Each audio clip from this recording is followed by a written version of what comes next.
140 సీట్లు ఉన్న కేరళ అసెంబ్లీకి రేపు ఎన్నికలు జరగనున్నాయి. పోలింగ్కు భారీ ఏర్పాట్లు చేస్తున్నారు ఎన్నికల సంఘం అధికారులు. జనమైత్రి పేరుతో భద్రతా ఏర్పాట్లు పూర్తి చేస్తామని తెలిపారు కేరళ డీజీపీ ఆజాద్ చంద్రశేఖర్. మొత్తం 30,471 పోలింగ్ స్టేషన్లకు దాదాపు 76,000 మంది పోలీసులతో రాష్ట్ర వ్యాప్తంగా సెక్యూరిటీ ఏర్పాట్లు పూర్తి చేశారు. శబరిమల లాంటి ఆధ్యాత్మిక అటవీ ప్రాంతాల నుంచి త్రివేంద్రం వరకు దాదాపు 2,500 సునిశ్చిత కేంద్రాలతో సీఆర్పీఎఫ్ బలగాలు మోహరించాయి.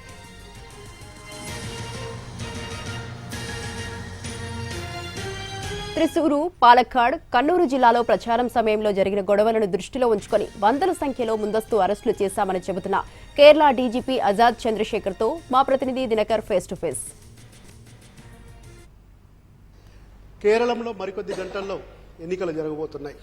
ఎన్నడూ లేని విధంగా దేశవ్యాప్తంగా కేరళం ఎన్నికలపైన అందరూ దృష్టి పెట్టినటువంటి పరిస్థితి. అయితే మరికొద్ది గంటల్లో జరగబోతే ఎన్నికలకు ఏర్పాట్లు ఎలా ఉన్నాయి, భద్రత ఎలా చేపడుతున్నారు? ఎందుకంటే దేశవ్యాప్తంగా అందరి దృష్టి ఇక్కడ ఉన్నటువంటి నేపథ్యంలో ఏమైనా గొడవలు జరుగుతాయా, సెన్సిటివ్ ఏరియాస్ అన్నది ఏమేమి ఉన్నాయన్న దానికి సంబంధించి అందరూ దృష్టి పెట్టినటువంటి నేపథ్యంలో మనతో ఉన్నారు కేరళ డీజీపీ ఆజాద్ చంద్రశేఖర్. మనం ఇక్కడ మాట్లాడదాం సార్తో.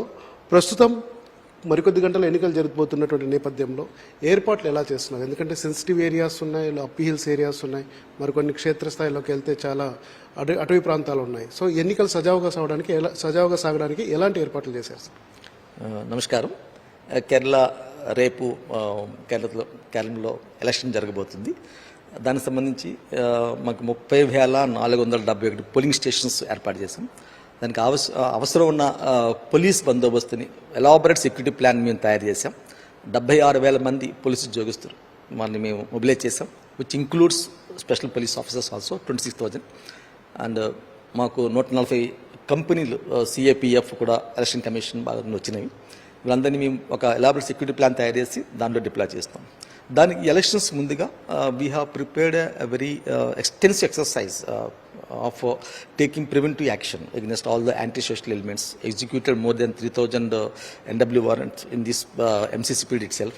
And we are also doing a very intense cyber patrolling to prevent any hate campaign, fake news or the other defamatory type of content roaming in the cyber space.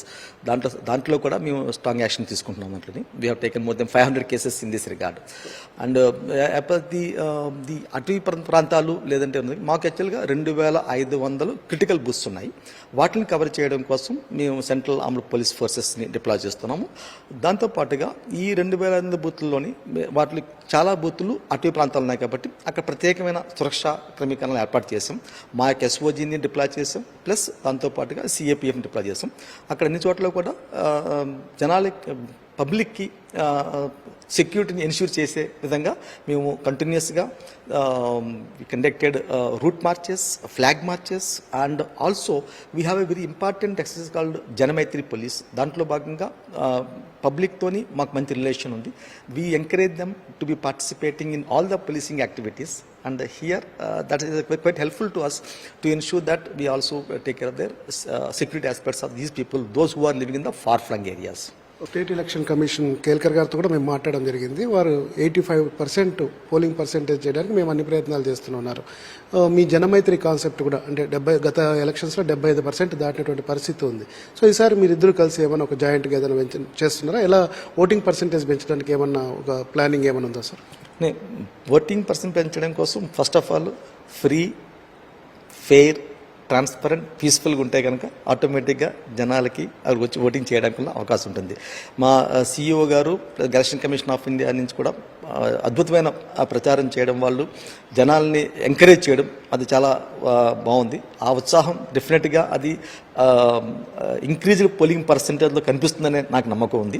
దాంతోపాటుగా మా యొక్క పోలీస్ పరిస్థితులను కూడా అందరి చేత కూడా పోస్టల్ బ్యాలెట్ చేయడం, లేదంటే కనుక ఎవరికైతే కుదురుతుందో వాళ్ళందరికీ కూడా మేము we are providing them an opportunity to cast the vote even while performing the duties also. అందువల్ల we are very hopeful that the voting percentage will increase. And as I mentioned, this is a biggest festival. Kerala is known for the land of festivals, and this is going to the biggest festival for the democracy. We are hopeful that it will be a great one. మీరు తెలుగువారు, ఇక్కడ చాలామంది తెలుగువారు కూడా settle అయినటువంటి పరిస్థితి, vote హక్కు కూడా ఉన్నటువంటి పరిస్థితి, వారికి ఏదైనా ఒక మెసేజ్ ఏమని చెప్తారా? అందరూ ఇది చెప్పిన ఇది ఒక మన పెద్ద పండుగ ఇది. ఈ పండుగలో అందరూ పార్టిసిపేట్ చేయాలి. అందరూ దీంట్లోని పార్టిసిపేట్ చేసి మన యొక్క ప్రజాస్వామ్యాన్ని మీరు make it the democracy wins here. Thank you. Kerala ఎన్నికలకు సంబంధించి అన్ని ఏర్పాట్లు పూర్తయ్యాయి. మరికొద్ది గంటల్లో జరగబోతున్నటువంటి పోలింగ్కి అడుగడుగునా కూడా పోలీసు భద్రత ఉందని, ప్రజలంతా కూడా స్వేచ్ఛగా వచ్చి ఓటేయడానికి అన్ని ఏర్పాట్లు చేశామని కూడా చెప్తున్నారు. మరొక వైపు తెలుగువారిగా ఉండి ఇక్కడ మొత్తం అంతా పూర్తి స్థాయిలో ఏర్పాట్లు చేయడం కూడా వ్యక్తిగతంగా తనకు గర్వకారణం అని చెప్పి చంద్రశేఖర్ గారు అంటున్నారు, డీజీపీ కేరళ. కెమెరామెన్ గణపతితో దినకర్, ఎన్టీవీ, కేరళం.